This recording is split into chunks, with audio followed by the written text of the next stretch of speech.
All right, Barakatha Yahweh, Barakatha Yahweh Shai. I want to give double honors to the apostles and elders at Great Millstone, and peace and salutations to the elect of Israel. Now I'm going to entitle, this will be a quick lesson, and I'm going to entitle it, Gird Up Now Thy Loins Like a Man. Because it's a lot of things I see going on in society today and in the wide world of Israel where guys aren't being men. They're being feminine, weak-minded things out here. Now, I don't even want to say men because they're not being men. Well, if you're in the truth and you're in these scriptures, you know that you have to be a man. The Most High created you to be a man, so you have to be a man. And I thought about this the other day when I was watching a video about one of the brothers who just got kicked out. I don't really know too much about the situation. It's just from the outside looking in, but a lot of it played out on YouTube, so I kind of took my 2 cents from what I seen in the videos. And from what it seemed to me, it just seemed like a guy who was butthurt and sensitive about a guy calling him pussy whipped. So he let that get him kicked out of the truth, which is just amazing to me, man, how guys could be so sensitive, man, especially a guy in this truth, man. That's when you know that a guy ain't right. So I just want to bring out a couple of scriptures to let you know that the Most High intended for you to be a man. And I'm going to bring out this first scripture, the book of Job, chapter 38, and I'm going to start at verse 1. Then the Lord answered Job out of the whirlwind and said, Who is this that darkeneth counsel by words without knowledge?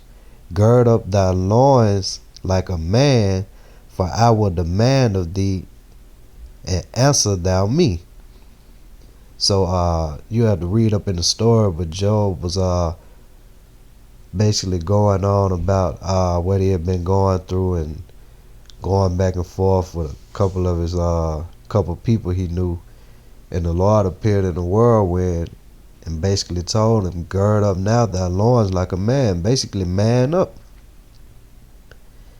Yeah, you went through this and through that. When everything was good, it was all good. But man up. Gird up now thy loins like a man. That's what you got to do today. You got to man up. That's what he told Job, and we all know what Job went through.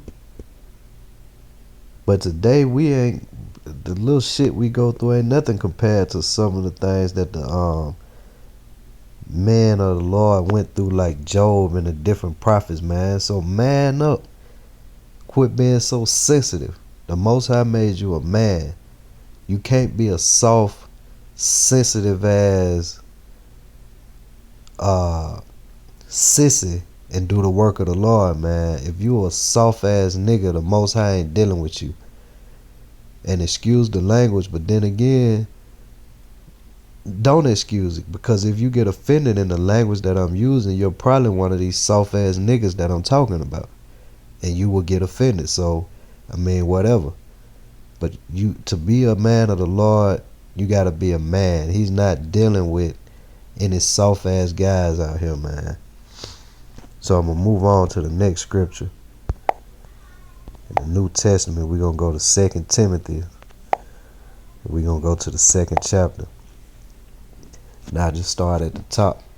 This is the book of 2 Timothy, chapter 2, verse 1. Thou therefore, my son, be strong in the grace that is in Yahushua HaMashiach, and the things that thou hast heard of me among many witnesses, the same commit thou to faithful men who shall be able to teach others also. In the first verse, he said, be strong, which is a trait of being a man. Third verse, thou therefore endure hardness as a good soldier of Yahushua. So he's saying endure hardness. Who endures hardness? A man. Is a punk ass, sensitive, my mama ass nigga gonna endure hardness? No, he won't. As a good soldier of Yahushua. As a good soldier A soldier is a man. So he's telling you right there, he's not dealing with no weak ass guys out here. He's dealing with men. So you must be a soldier, you must be a man for the faith, for Yahweh Shai. 4th verse. No man that warreth entangleth himself with the affairs of this life, that he may please him who hath chosen him to be a soldier. So if you were called into this truth, to be a teacher or whatever, you were called in to be a soldier for Yahweh Shai, man. And you can't concern yourself much with the affairs of this life, because every day we go out on the streets, we give our life, our bodies as a living sacrifice. And there's going to come times when you out there, you're going to have to contend for the faith. And you're going to have to be a man during those times. It's really simple, man. The Most High is not dealing with sensitive, punk-ass niggas out here, man. And I was really inspired to do this because I was talking with one of the Akim the other day. And we were just talking about how these guys so sensitive and so feminine looking now, man. Because you know, back in a while back, you see a group of black guys coming up the street, man. If you might go to the other side of the street, man. These white guys see them, or even some black folks, you see them, you might get to the other side of the street to try to avoid them. You see a group of young niggas coming up the street now, they look like they about to break into a dance routine or something. They all look like women. And it's just pitiful, man. But I'm going to go to the next scripture. It's the book of Ezekiel chapter 3. And now start at like verse 7. But the house of Israel will not hearken unto thee, for they will not hearken unto me. For all the house of Israel are impudent and hard-hearted. Behold, I have made thy face strong against their faces, and thy forehead strong against their foreheads. So if you out doing the work, the Most High just said he made Ezekiel's face hard against their face and strong against their face, because the house of Israel is a rowdy and ruckus, rebellious type people. So if he doing the work of the Lord, he's got to be able to deal with the buck wild people of Israel. He's got to be a man. He got to man up and be strong against them, because they're going to buck up against it. Like I said, out doing the work, you give your body as a living sacrifice, man, and dealing with Israel, they're going to give you more resistance than Esau. They're going to buck up. That's why he said, I made thy face strong against their face. He's not dealing with soft guys, man. You got to be a man. Verse 9, as an adamant harder than flint have I made thy forehead. Fear them not, neither be dismayed at their looks, though they be a rebellious house.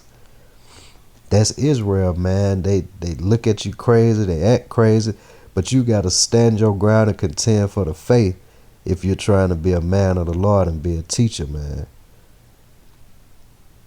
No soft guys can contend for the faith. You got to be a man.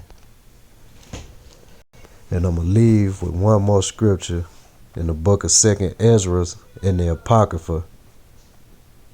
This chapter 14, verse 14. Let go from the mortal thoughts, cast away the burdens of man, put off now the weak nature. Put off now the weak nature, man. That's self-explanatory. Verse 15. And set aside the thoughts that are most heavy unto thee, and haste thee to flee from these times. Put away the weak nature and set aside the thoughts that are most heavy unto thee. That woe is me, oh, I'm so depressed spirit. Set that aside and be a man. And with that, I'm going to say shalom.